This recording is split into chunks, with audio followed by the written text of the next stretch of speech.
L'art du bon conseil, voilà le thème qu'on va aborder ensemble avec l'aide d'Allah Tabaraka wa Ta'ala. Allah Tabaraka wa Ta'ala, il nous dit dans le Coran: Kuntum khayra ummatin ukhrijat lin-nas, ta'muruna bil ma'ruf wa tanhauna 'anil munkar. Vous êtes la meilleure communauté qu'on ait fait surgir pour les hommes, vous ordonnez le convenable et vous interdisez le blâmable. Le bon conseil fait avec ses règles est très rare aujourd'hui. Écoutez bien, le bon conseil fait avec ses règles, qu'on va voir aujourd'hui, mais là en détail, ça se fait de plus en plus rare.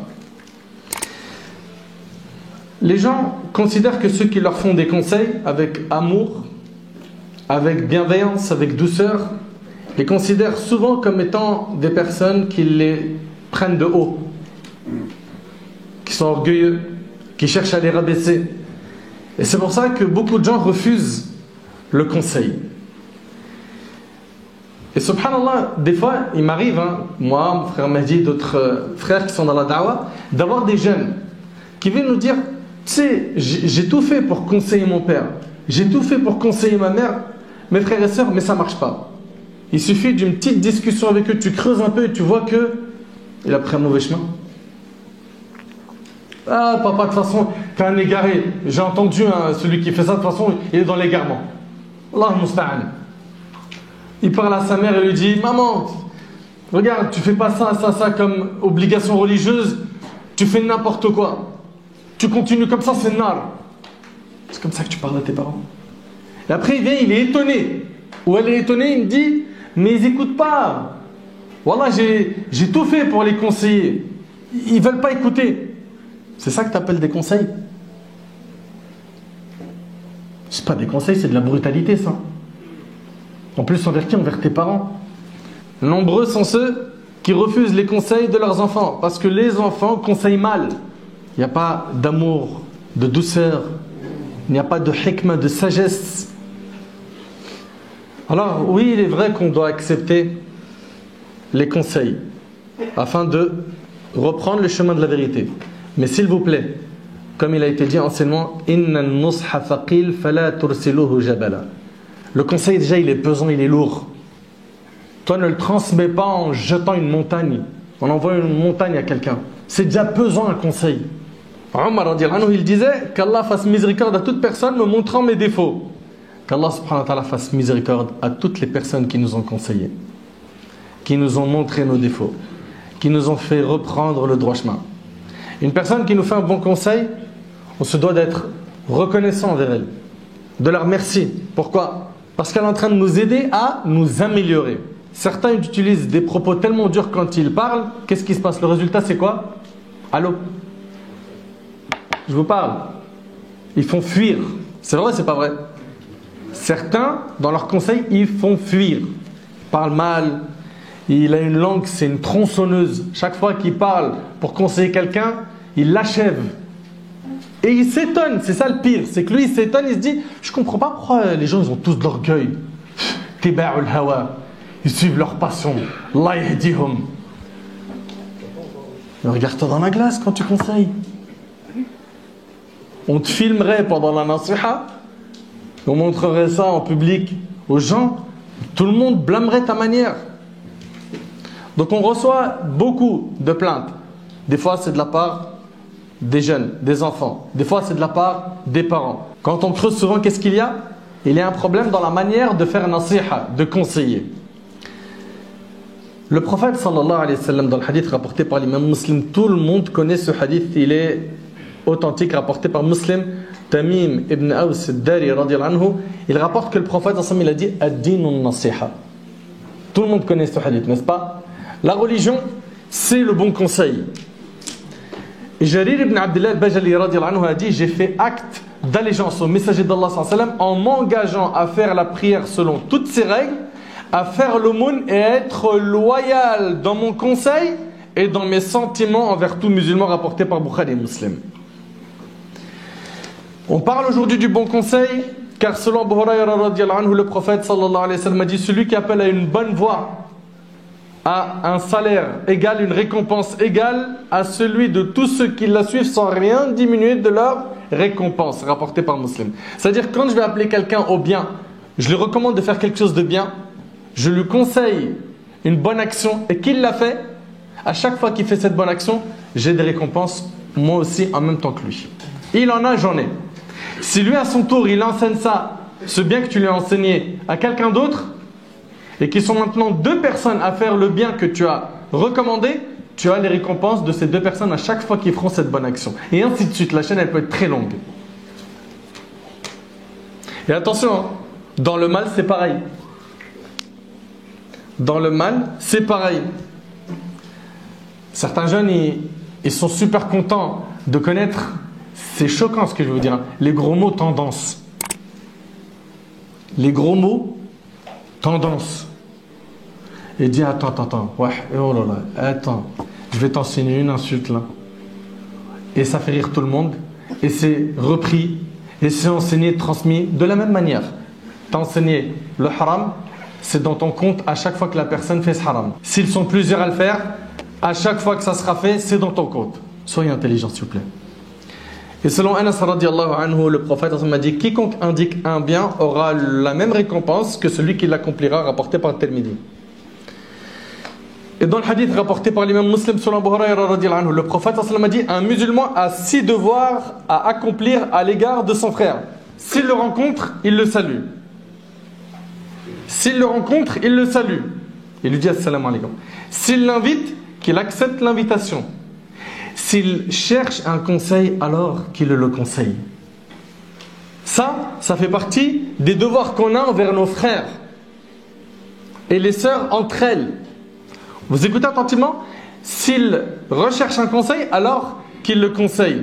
S'il éternue et qu'il loue Allah en disant Alhamdulillah, qu'est-ce qu'on lui répond? Yarhamukallah, c'est bien, mashallah. S'il tombe malade, qu'il lui rend visite. Et s'il meurt, qu'il suive ses funérailles. Le hadith il est rapporté par l'imam Muslim. On voit donc que le conseil a été cité dans plusieurs textes de notre religion, n'est-ce pas? Et qu'il a une place très importante. Et selon Nu'man ibn Bashir, le prophète il nous a dit, soyez attentifs s'il vous plaît. Selon Nu'man ibn Bashir, le prophète a dit, l'image des croyants dans les liens d'amour, de miséricorde et de compassion qui les unissent les uns aux autres est celle du corps. Notre image à nous, cette communauté aujourd'hui qui est d'environ 2 milliards, c'est un seul corps.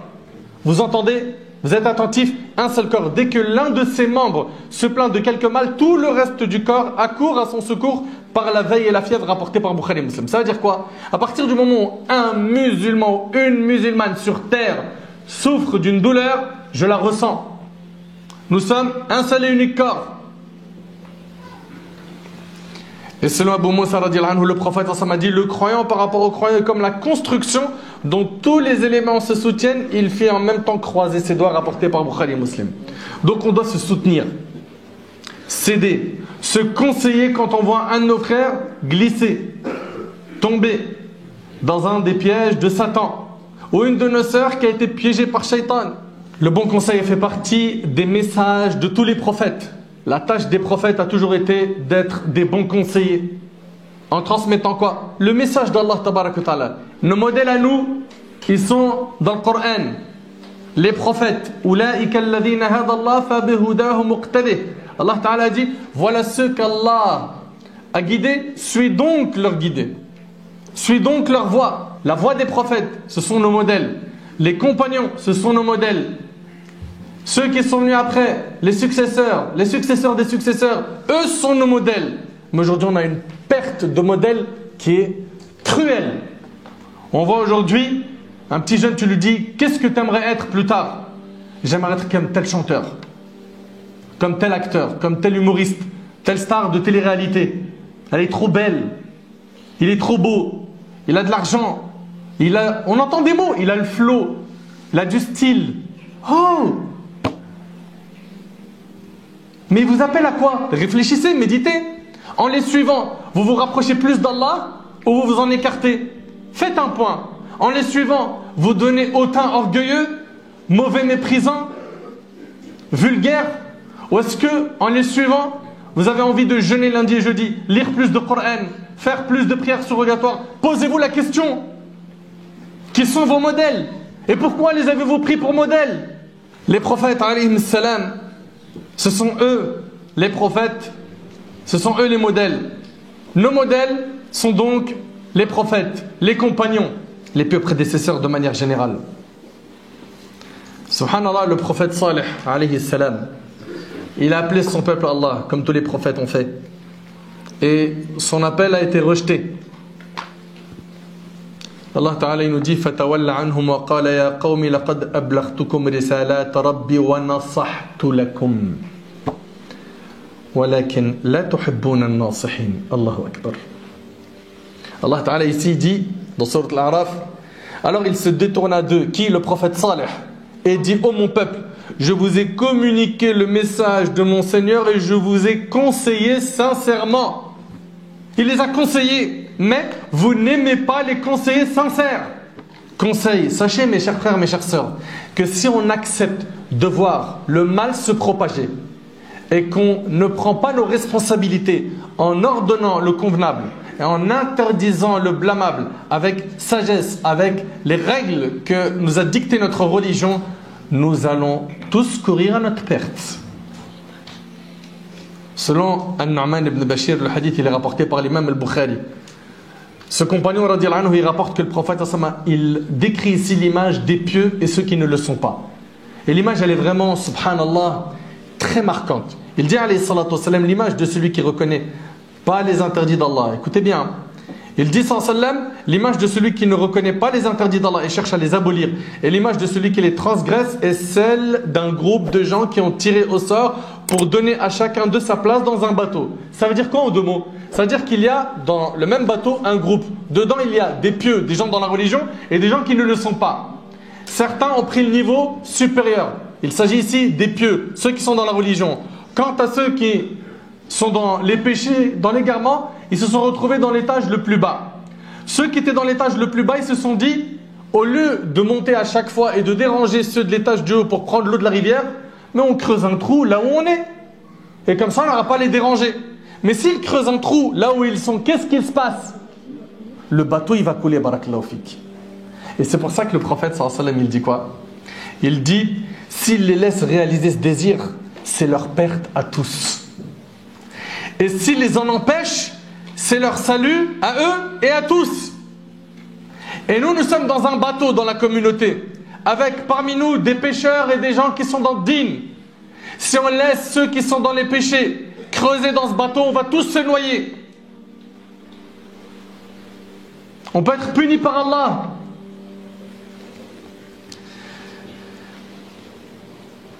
J'ai une question. Sommes-nous dans une époque où on accepte facilement les conseils? Non. Mais pourquoi? Pourquoi est-ce que les gens refusent les conseils? Qui peut me donner quelques raisons? Levez la main. Vas-y. Parce qu'il ne veut pas écouter. Barakallahu fik. T'as quel âge? 9 ans, Inch'Allah. Ouais? L'orgueil. L'orgueil. Excellent. Ouais? L'hypocrisie. Parce que ça va à l'encontre des passions. Ça va à l'encontre des passions, ouais. La peur de prendre la réalité en face. La peur de prendre la réalité en face. Ouais, mon frère? Des fois, on a envie d'entendre que ce qu'on a envie d'entendre. Ah, c'est beau ça. C'est beau, machallah, ouais. C'est bon, ça a été dit? Très bien. Alors écoutez bien. La première des réponses face à cette question qui est pourquoi les gens refusent les conseils. C'est que la personne, de par sa nature, elle est souvent sur la défensive et c'est pour ça qu'elle refuse le conseil. Et donc il faut fournir un effort très important pour pouvoir accepter le conseil. Ali ibn Abi Talib radiyallahu anhu. Il s'agit de qui? C'est qui Ali ibn Abi Talib? Levez la main. Mon frère, ouais. Très bien. Donc c'est un proche du prophète sallam, mais encore oui. 4e calife des musulmans. C'est un grand compagnon, radiyallahu anhu. Et il a épousé qui? Ouais. Qui? Fatima, la fille du prophète sallam. Le prophète sallam frappa à la porte de Ali et de Fatima afin de les réveiller. Et il leur a dit: ne priez-vous donc pas? J'ai dit: ô messager d'Allah, nos âmes sont entre les mains d'Allah. S'il veut prendre nos âmes, il les prendra. Le prophète sallam, il s'en est allé après avoir écouté ces paroles. Puis après, Ali dit, je l'ai entendu quand il nous a tourné le dos, frapper ses cuisses en disant: l'homme cependant est de tous les êtres le plus grand disputeur. Et le hadith, il est rapporté par An-Nasa'i, rahimahullah. Dans ce hadith, on voit que Ali ibn Abi Talib s'est mis sur la défensive, radiyallahu ta'ala anhu. Et l'être humain, de manière générale, est toujours sur la défensive. C'est pour ça qu'il y a un effort à faire sur soi-même, sur le nafs, sur l'ego. Pourquoi? Pour piétiner l'ego, écouter la remarque, le conseil, et savoir l'accepter quand il y a de la vérité dans le conseil. Parmi les raisons du refus du conseil, il y a le fait que les personnes n'aiment que les éloges. Ils n'aiment que les compliments. Ils n'aiment pas les critiques. Même si elles sont construites, ils ne les aiment pas. Après aussi, il faut garder en tête qu'il y en a qui ne savent pas s'arrêter dans les remarques. Ils sont pesants, ils sont lourds. Il voit quelqu'un, il est rentré, il n'a pas fait de rak'at tahiyat al-masjid. Il va, il lui crie dessus en public. Après, il le voit, il boit de la bouteille. Mais pourquoi tu bois de la bouteille? Il le voit dans la salade, il a fait tashahhud de telle manière. Mais pourquoi tu n'as pas bouché le doigt? Mais t'es étouffant. Et il est possible que tout ce que tu dis, c'est vrai. Mais la manière dont tu transmets ça, c'est étouffant. Il faut apprendre à doser dans les conseils. Et on va voir après, Inch'Allah, dans les règles, qu'il y a des priorités quand on conseille. Il y a des priorités à cibler. Donc de manière générale, les gens, ils n'aiment pas quoi? Ils n'aiment pas les critiques. Ils préfèrent quoi? Les compliments, les éloges. L'intelligent est celui qui arrive à accepter la critique construite. D'accord? La critique gratuite, méchante, ça, jette ça derrière ton dos. T'es pas meilleur que les prophètes, ils en ont reçu. Ok? T'en auras jusqu'à ta mort. Sur net, dans le cercle familial. Malheureusement, c'est des choses qui existent. D'accord? Par contre, quand on te fait des éloges, fais très attention parce que oui, t'aimes pas les critiques, il va falloir que tu fasses un effort pour accepter celles qui sont construites. Et les éloges, il faudra faire attention à ne pas en faire ton carburant. Ouais. Moi, quand je marche et il n'y a pas de compliments, il n'y a pas d'éloges. Quand je parle avec mes amis, ils ne me font pas des compliments, tout ça, je me sens pas bien. J'ai toujours besoin que quelqu'un me flatte l'ego. Il est rapporté par un parmi nos pieux prédécesseurs qui disait Allahumma la tu'akhidhni bima yaqulun waj'alni khayran mimma yadhunnun waghfir li ma la ya'lamun. Oh Allah, ne me punis pas pour ce qu'ils disent de moi. Ils disent de moi, je suis quelqu'un de pieux, je suis quelqu'un de généreux, je suis quelqu'un de bon, je suis quelqu'un de sympa, etc. Ne me punis pas pour ce qu'ils disent de moi. Et fais que je sois meilleur que ce qu'ils pensent de moi. Et pardonne-moi ce qu'ils ne connaissent pas de moi. Franchement, c'est trop beau. Trop beau. Allahumma la tu'akhidhni bima yaqulun waj'alni khayran mimma yadhunnun waghfir li ma la ya'lamun. La ilaha illallah.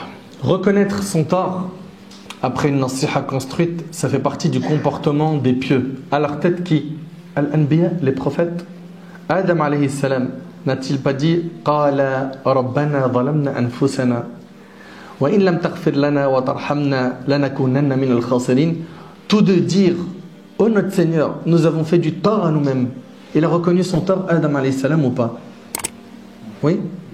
Et si tu ne nous pardonnes pas et ne nous fais pas miséricorde, nous serons très certainement du nombre des perdants. Yunus alayhi salam, qui vous connaissez, hein, il quitte la ville de Ninive, Nainawa, et il n'a pas reçu l'autorisation de son Seigneur de quitter son peuple. Puis quand il se retrouve dans l'épreuve, hein, dans 3 ténèbres, les ténèbres de la nuit, de la mer et du ventre du poisson, qu'est-ce qu'il dit? La ilaha illa ant subhanak inni kuntu min adh-dhalimin. Pas de divinité à part toi, pureté à toi, j'ai été vraiment du nombre des injustes. Donc on voit ici quoi? Que les prophètes reconnaissaient leurs torts. Comment se fait-il que toi et moi on a du mal à reconnaître nos torts? Pourquoi? Également, parmi les raisons, et j'aimerais bien que ce soit enregistré, l'orgueil. C'est quoi le kibr?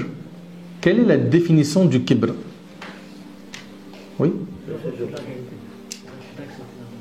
Le refus d'accepter la vérité. Le prophète, il a dit Al-kibru batarul haqq wa ghamtun nas.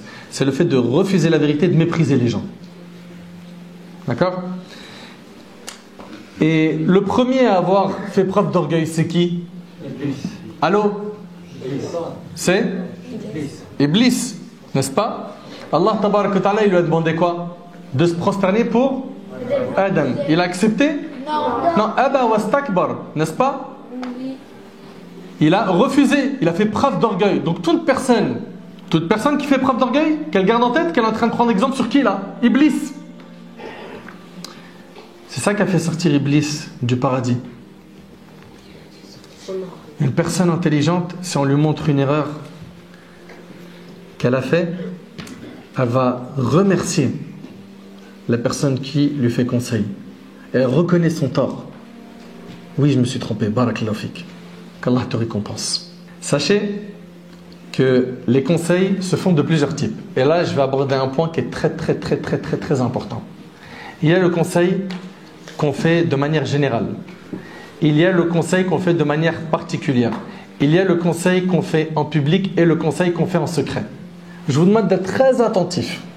Parce que si vous voulez bien cerner le sujet du conseil, il faut bien écouter ce qui arrive. Le conseil de manière générale, c'est lorsqu'une personne va dire Ma balu aqwam yaf'aluna kada wa kada. Comme le prophète sallallahu alayhi wa sallam, il y a des gens qui font ceci et cela. Est-ce que là j'ai cité le nom de quelqu'un? Non. Il y a des gens qui font ceci et cela. Allah tabaraka wa ta'ala dans le Coran a utilisé cette méthode. Wa minan nasi man yu'jibuka qawluhu fil hayati ad-dunya. Et il y a parmi les gens celui dont la parole sur la vie présente te plaît. Il y a parmi les gens celui dont la parole sur la vie présente te plaît. Dans le Coran, pareil, dans Sourate Al-Baqarah, wa minan nasi man yaqulu amanna billahi wa bil yawmil akhir. Parmi les gens, il y a ceux qui disent nous croyons en Allah et au jour dernier. Wa minhum man yalmizuka fi sadaqat. Il en est parmi eux qui te critiquent au sujet des sadaqat. Donc là, on a bien vu que c'est quoi? On voit ici que c'est un conseil qui est fait de manière générale. Ensuite, il y a une autre méthode. La première méthode qu'on vient de voir, elle est très efficace. Pourquoi? Elle permet à la personne qui a fait une erreur de s'identifier rapidement et de se corriger sans être humilié. N'est-ce pas? Ensuite, on a le conseil particulier. C'est lorsque tu ramènes la personne qui s'est trompée et que tu la conseilles avec un bon comportement. Toi, ton souhait quand tu es en train de faire ce conseil, c'est que cette personne se corrige, se réforme, revienne vers Allah. Toi, ce que tu veux, c'est qu'il y ait un maximum de monde au paradis. Tu as de la miséricorde dans le cœur et non de la haine. Par contre, si moi je me lève devant tout le monde et je dis regardez-moi celui-là là, regardez celle-là là. Là, j'ai détruit la personne. Je l'ai détruite en public. Dans le meilleur des mondes, ça ne va pas répondre. Mais dans son cœur, c'est bon. Lui, elle, j'écoute plus. Tu as scellé son cœur par rapport à la nasiha. Donc par rapport au conseil particulier, vous avez compris. Hein. Le conseil particulier, c'est je vais conseiller une personne en particulier, d'accord, sans l'humilier. Ce point-là, j'y insiste. Ok? Et puis, tu sais, quand tu couvres l'erreur d'une personne, cette personne-là qui a fait une erreur qui n'a pas été vue par les gens, et toi tu la couvres, tu gagnes beaucoup. Le prophète a dit il n'est pas une personne qui couvre les défauts de son prochain dans ce monde dont Allah ne lui couvre les siens le jour du jugement, rapporté par Muslim. Tu n'aimerais pas que le jour du jugement Allah il couvre tes péchés? Et quand je pense à ceux qui, pour avoir plus de vues, de likes, de buzz, ils font tout pour mener des enquêtes et afficher, dévoiler certains sur le net. La hawla wa la quwwata illa billahi al-aliyyil azim. Mais vous voulez quoi? Vous voulez vous faire humilier le jour du jugement? Quant au conseil en public, il se fait lorsque l'erreur est apparente. Bien sûr, on commence par conseiller dans la mesure du possible en secret. Dans le cas où la personne ne répare pas son erreur, on la conseillera devant le public. Et il y a des fois où il n'y a même pas l'occasion de conseiller en public, car en face de nous, la personne prononce légalement des erreurs. Et il faut que le conseil se fasse en public. Abu Sanabil avait émis une fatwa, un avis juridique, et le prophète sallallahu alayhi wa sallam a dit sur ce compagnon, ne l'écoutez pas, il a menti. Là on parle de qui là? Du prophète sallallahu alayhi wa sallam. L'homme qui avait le meilleur comportement, qui était doux, plein de rahma. Là il a dit quoi? Ne l'écoutez pas, il a menti. Pourquoi il a fait ça? Parce qu'il a fait une erreur en public. Fallait que ce soit corrigé tout de suite pour pas que les gens partent avec cette erreur. Ibn Mas'ud radiyallahu anhu a repris 2 fois Abu Musa al-Ash'ari sur 2 fatwas qu'il avait émises. La deuxième fois qu'il l'a repris, c'était lorsqu'un homme est venu lui poser une question qu'il avait déjà posée à Abu Musa al-Ash'ari, qui lui avait dit Ibn Mas'ud va te répondre la même chose que moi. Ibn Mas'ud a dit si j'avais donné la réponse qu'a donnée Abu Musa al-Ash'ari, j'aurais été un égaré. Allahu Akbar. Allahu Akbar. Cela est un conseil fait en public. Pourquoi? Car l'erreur a été écoutée par les gens et tout le monde doit savoir que cet avis est faux. Vous suivez? Le conseil en public se fait face aux innovateurs. Des gens par exemple qui vont insulter les compagnons. Eux, il faudra ici mettre en garde contre eux. Pourquoi? Ce sont des mubtadi'in, des innovateurs. Al-Hassan al-Basri, rahimallah, a dit mettre en garde contre les innovateurs n'est pas une médisance. Mais vous savez le problème, il est où là? Mais vous savez le problème, il est où aujourd'hui? C'est qu'aujourd'hui dans la case d'innovateurs, on a mis des gens qui ne sont pas des innovateurs. Et c'est pour ça qu'on va voir énormément de mises en garde sur le net qui ne sont pas fondées. Plein. Et on va nous reprendre des paroles de pieux prédécesseurs, comme quoi il ne faut pas saluer les innovateurs, il ne faut pas s'asseoir avec eux, etc. Mais d'accord, pas de problème. Mais est-ce que tu es sûr que la personne qui est en face de toi, lui ou elle, c'est un innovateur? T'en prends la responsabilité devant Allah? T'assumes ton propos? Fais très attention. Donc on a vu ici qu'il y a des conseils à donner de manière générale, des conseils particuliers, des conseils en public, des conseils en secret. Et pour terminer, voyons rapidement les règles du conseil. Première règle, c'est que la personne d'abord commence par se conseiller elle-même. Tu sais, le jour où tu feras un point avec les maladies de ton âme, que tu vas te poser avec sincérité, avec ta propre âme, et que tu vas la regarder dans la glace, en principe, tu n'auras plus le temps de penser aux défauts des autres. Ça ne veut pas dire par là que je dois me limiter à quoi? À me réformer moi, sans conseiller autrui. Non, ce que je veux dire par là, c'est commence par toi. Commence par toi. Et c'est logique, n'est-ce pas? Est-ce que toi, tu fais ce que tu dis aux gens? Tu leur dis lisez le Coran, priez la nuit, faites ci, faites ça, baissez le regard, faites pas ça, ne faites pas, mangez pas ça, etc. C'est bon pour toi? C'est nickel? Si c'est le cas, Allahumma lakal hamd. Si c'est pas le cas, fais un immense effort sur toi. Et attention, je ne suis pas en train de dire que tu dois être infaillible pour appeler Allah ou pour conseiller. Non, mais un minimum de crédit, s'il te plaît. Ça veut dire que tu vas dire à quelqu'un prie, le minimum c'est que tu pries.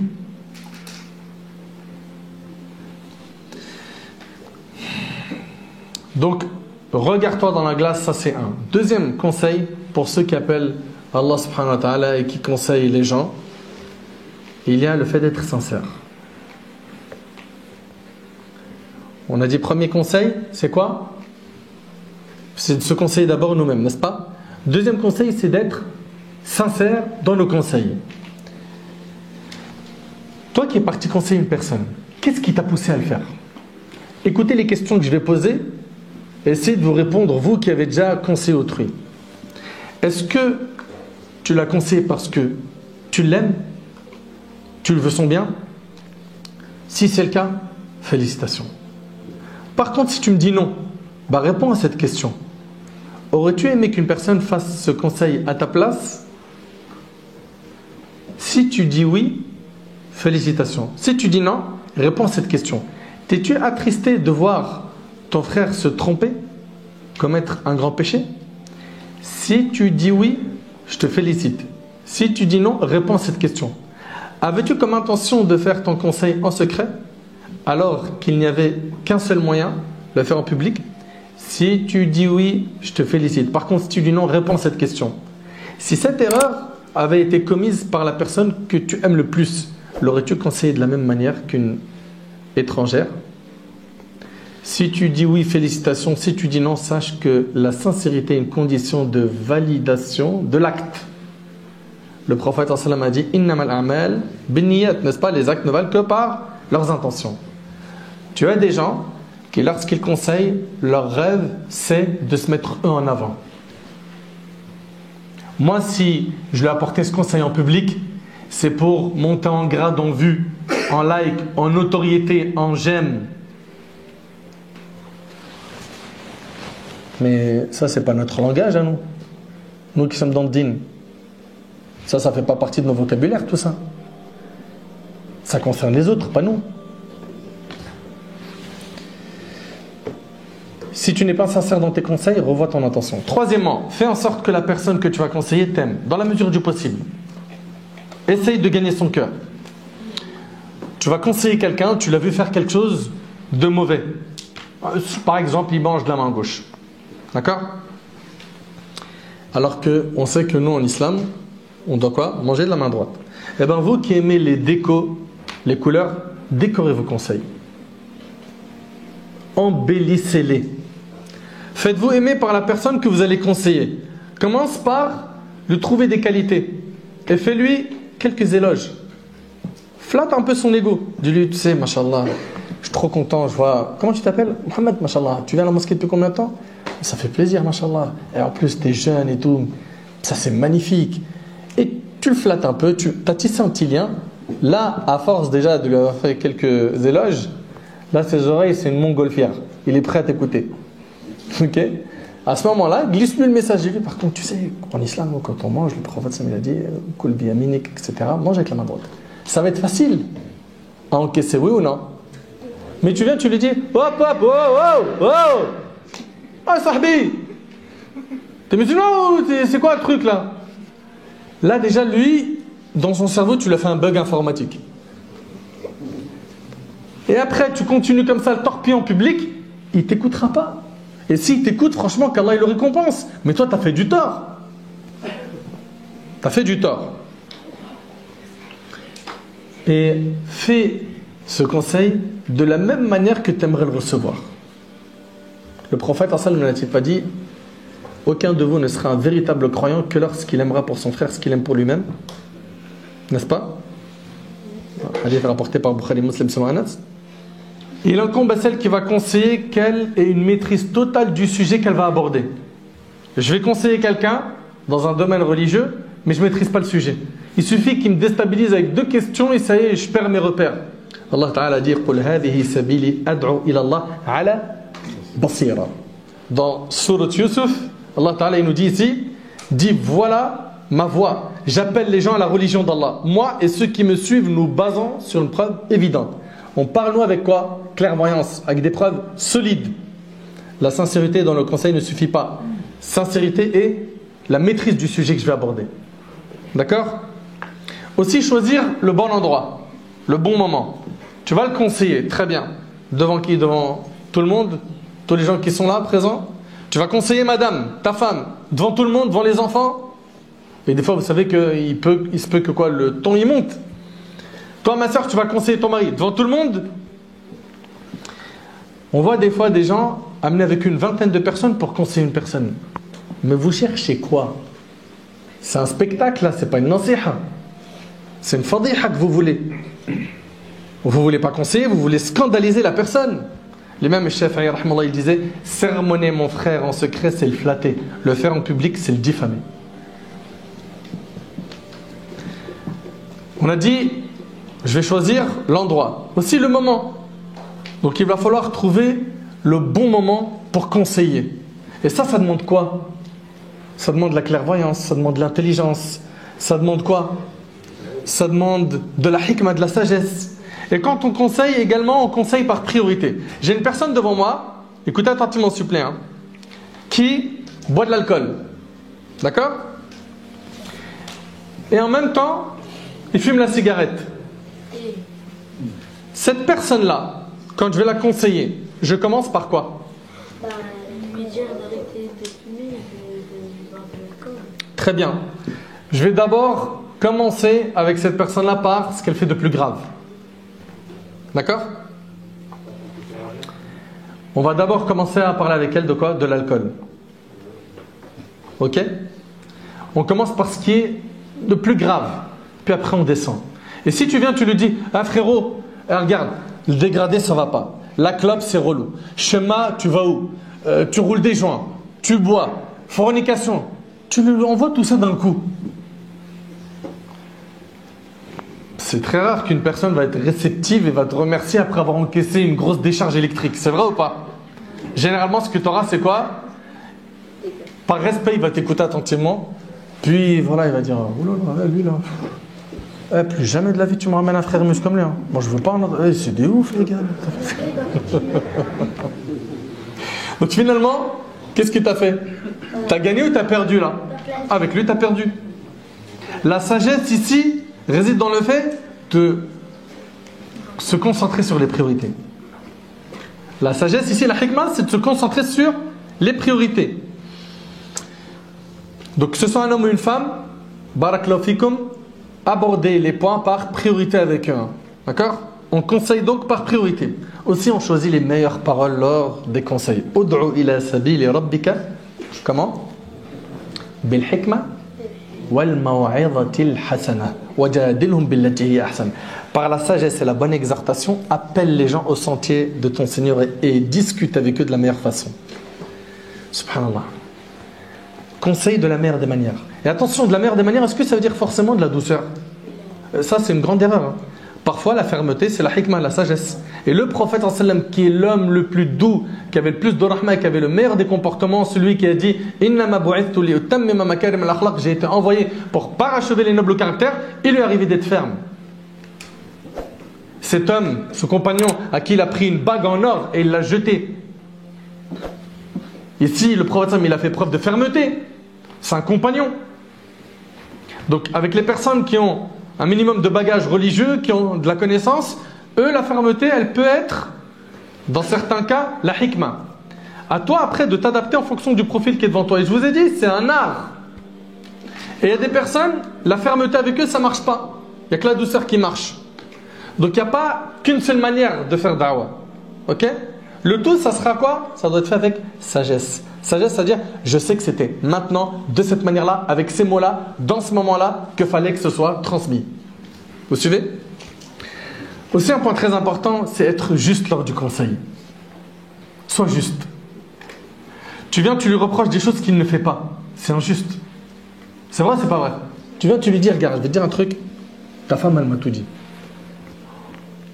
Voilà. T'es avare. Franchement, t'abuses. Apparemment, jusqu'à maintenant, t'as pas acheté une couche à tes bébés.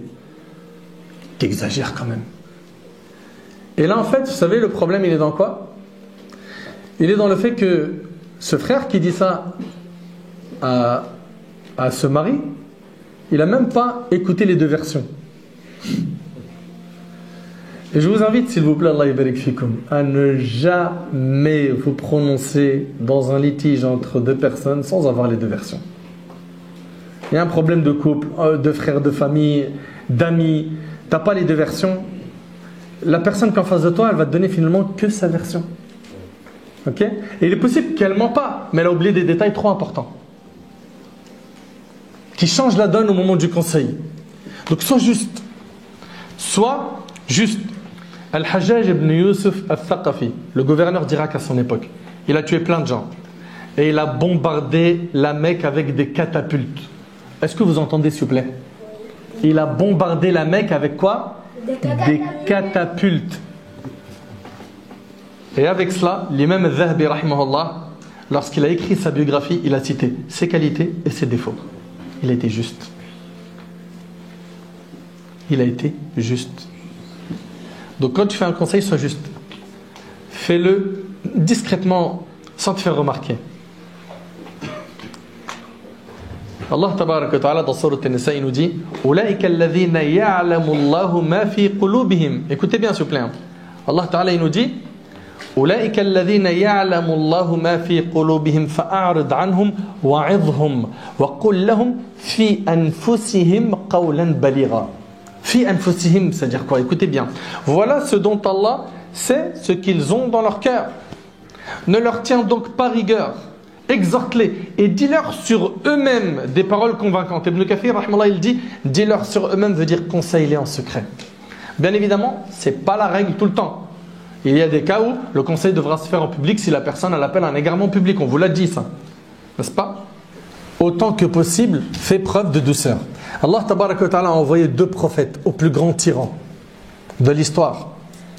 Un tyran qui a prétendu être le seigneur des mondes. Il s'agit de qui? Pharaon.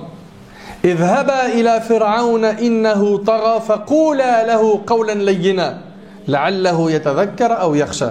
Allez vers Pharaon, il s'est vraiment rebellé, puis parlez-lui gentiment. Peut-être se rappellera-t-il ou me craindra-t-il. Toi qui conseilles ta mère ou ton père avec dureté. Mais regarde ici, Allah Ta'ala il a dit à Moussa et à Haroun de conseiller Pharaon avec gentillesse. Tes parents ils sont plus durs et plus éloignés d'Allah que Pharaon.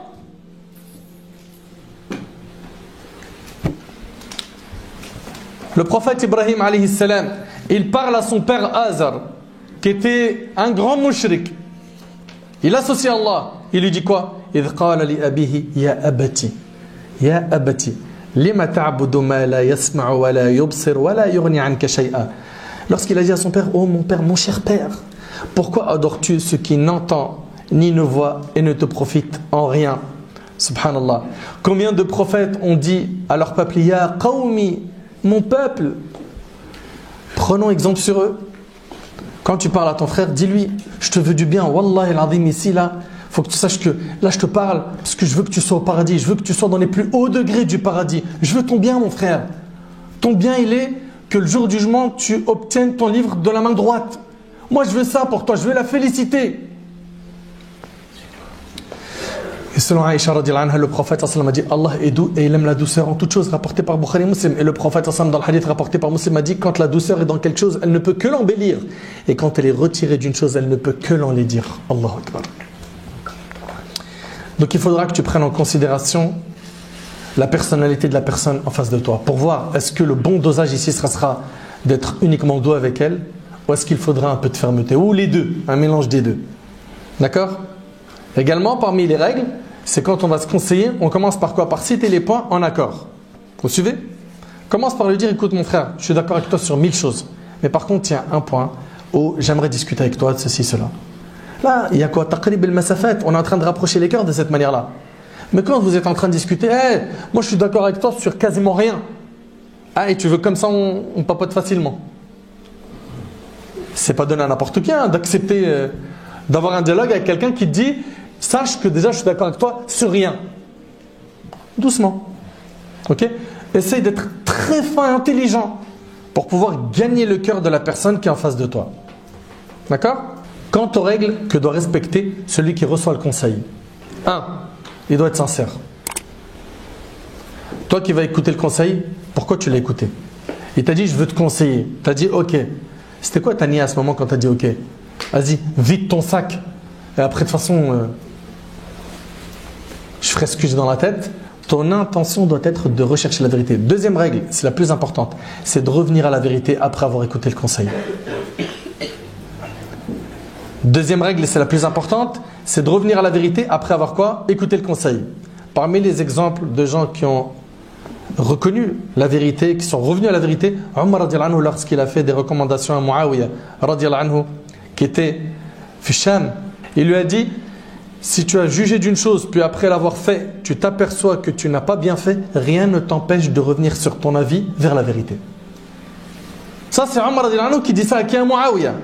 Moussa alayhi salam, il est avec Al-Khidr. Vous connaissez cette histoire dans Surat Al-Kahf. Il a dit quoi? Moussa alayhi salam, il a dit qala la tu'akhidhni bima nasit wa la turhiqni min amri usra. Et ne t'en prends pas à moi, dit Moussa, pour un oubli de ma part. Ici, il a reconnu. Il a reconnu avoir oublié. Et ne m'impose pas de grandes difficultés dans mon affaire. Isa alayhi salam, lorsqu'il a vu un homme voler, il lui a demandé as-tu volé? L'homme lui a dit non, pas du tout. Je le jure par Allah l'unique. Suite à cela, Isa a dit écoutez bien, s'il vous plaît, il a dit je crois en Allah et mon œil m'a trompé. Allahu Akbar. Ça, c'est l'éducation des prophètes. Je crois en Allah et mon œil m'a trompé. Également, et ça c'est le troisième point. Donc on a dit, sois sincère quand tu reçois le conseil, reviens à la vérité quand on te la transmet. 3. Sois bienfaisant vers la personne qui t'a fait un conseil. Remercie-la. Omar radiallahu anhu, il faisait des doigts, il disait qu'Allah fasse miséricorde à celui qui me montre mes défauts, mes erreurs. C'est une personne qui t'aide à mieux te rapprocher d'Allah subhanahu wa ta'ala. Ahbab al-Kiram, et c'est le mot de la fin. Cherchez la compagnie de ceux qui font des bons conseils. pas ceux qui vous font entendre ce que vous voulez entendre. C'est-à-dire que la compagnie qui essaye de nous conseiller le bien, eux, il ne faut pas les fuir. Au contraire. Au contraire. Et ton ami n'est pas la personne qui doit faire des erreurs et qui garde le silence. Bien au contraire. Ton ami, c'est celui qui va te faire entendre parfois des paroles qui sont amères, avec toutes les règles qu'on a évoquées, pour ton bien. Parce que cette personne veut te voir au paradis. Omar ibn Abdelaziz, radiyallahu ta'ala anhu, 5e calife des musulmans, il avait un homme qui s'appelait Omar ibn Muhajir, qui était là pour le conseiller. Et il lui disait: oh Ibn Muhajir, si tu me vois faire une erreur, reprends-moi et secoue-moi et dis-moi: crains Allah, ô Omar, car tu vas certainement mourir. C'était quelqu'un qui était là pour quoi? Conseiller Omar ibn Abdelaziz. Il le voulait auprès de lui pour ses conseils. Cherchons ces personnes pieuses qui veulent pour nous le bien, le plus grand des biens qui est Dhukhul al-Jannah. Ne fuyons pas les gens qui conseillent, au contraire, rapprochons-nous d'eux et qu'Allah tabarak wa ta'ala nous facilite d'être de bons conseillers et surtout qu'Allah subhanahu wa ta'ala nous facilite d'accepter les conseils et de ne pas faire preuve d'orgueil.